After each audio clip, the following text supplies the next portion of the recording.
Cina membela diri terhadap tuduhan bahwa negara itu membanjiri pasar di negara-negara berkembang, di antaranya Thailand dan Indonesia. Dalam sebuah unggahan di akun Facebook resminya pada tanggal 4 September, Kedutaan Besar Cina di Thailand menyebut perdagangan antara kedua negara saling menguntungkan.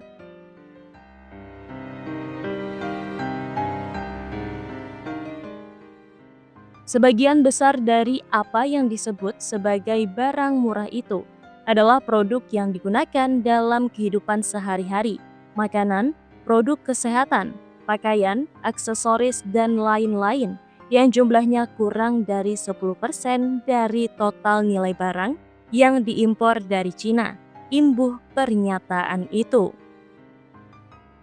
Pernyataan itu muncul setelah Thailand mengumumkan langkah-langkah baru untuk memerangi masuknya impor barang murah dari Cina yang mengancam sektor manufakturnya.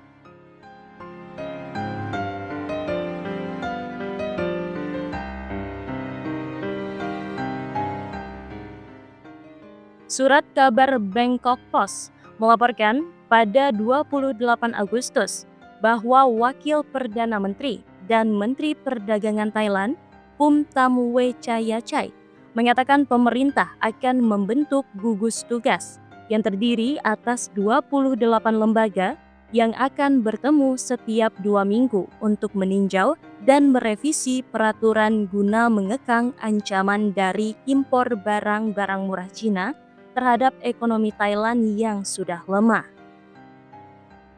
Federasi Industri Thailand sebelumnya memperingatkan bahwa barang-barang Cina yang murah dapat menyebabkan tsunami di Thailand dan di kawasan Asia Tenggara, dan bahwa pada tahun 2023, produk impor berbiaya rendah tersebut telah menyebabkan penutupan hampir 2.000 pabrik di Thailand. Mengapa sih barang asal Cina harganya pasti lebih murah? Alasannya yang pertama ialah karena biaya produksi yang lebih rendah. Cina memiliki biaya produksi yang lebih rendah dibandingkan dengan negara-negara lain seperti Amerika Serikat ataupun Jepang. Hal ini disebabkan oleh upah tenaga kerja yang lebih rendah, biaya bahan baku yang lebih murah, dan juga kemampuan untuk memproduksi barang dengan skala yang sangat besar. Dan alasan kedua ialah karena infrastruktur mereka yang sudah baik. Cina memiliki infrastruktur produksi yang baik dan sudah berkembang pesat dalam beberapa tahun terakhir. Pemerintah Cina sendiri bahkan telah menginvestasikan banyak dana untuk membangun jalan raya, pelabuhan, bandara, dan jalur kereta api untuk memudahkan transportasi barang dari produsen ke konsumen. Dan alasan ketiga ialah karena tingginya persaingan di pasar Cina. Karena ada banyaknya produsen yang bersaing di Cina sendiri, maka harga barang cenderung lebih kompetitif.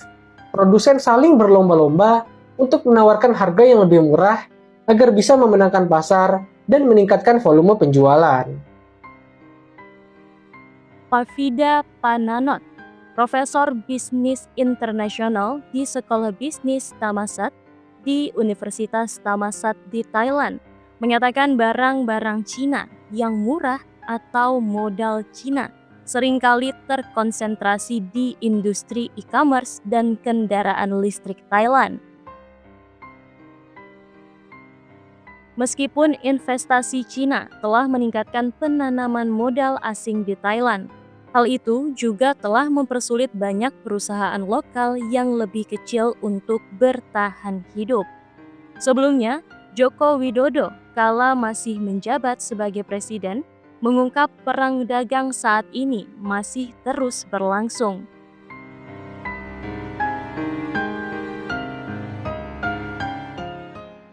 Ditambah lagi, overproduksi dari Cina membuat produk-produk Cina membanjiri banyak negara. Indonesia harus melindungi diri dari banjir produk Cina. Oleh karena itu, Jokowi mengingatkan pentingnya perlindungan pasar domestik dalam negeri. Ia meminta pelaku usaha terus memasarkan produk dalam negeri agar terus merambah pasar internasional. Kita sebagai negara dengan pasar yang besar, dengan jumlah penduduk terbesar keempat dunia, 280 juta jiwa, harus mampu melindungi pasar domestik kita, harus mampu memasarkan produk-produk kita, agar kita mampu menguasai pasar di dalam negeri dan juga terus merambah secara luas di pasar luar negeri. Jokowi mengingatkan agar pemasaran tidak lagi menggunakan cara konvensional, tapi pemasaran harus dilakukan mengikuti perkembangan digital. Jokowi mengatakan banyaknya negara yang mengalami inflasi tinggi bisa dijadikan kesempatan bagi Indonesia untuk memperluas sektor perdagangan ke pasar dunia. Oleh sebab itu, Jokowi menyambut baik Trade Expo Indonesia ini. Saat banyak negara mengalami inflasi tinggi, menurut saya di situ juga ada peluang. Oleh sebab itu, saya menyambut baik Trade Expo Indonesia yang ke-39 ini sebagai pameran produk ekspor terbesar di Indonesia yang dilakukan secara hybrid, baik offline dan virtual, untuk memasarkan produk-produk unggulan kita ke pasar dunia. Pemasaran juga jangan selalu dengan cara-cara konvensional. Sekarang sudah eranya digital. Kita harus masuk secara masif ke sana untuk memasarkan produk-produk negara kita Indonesia.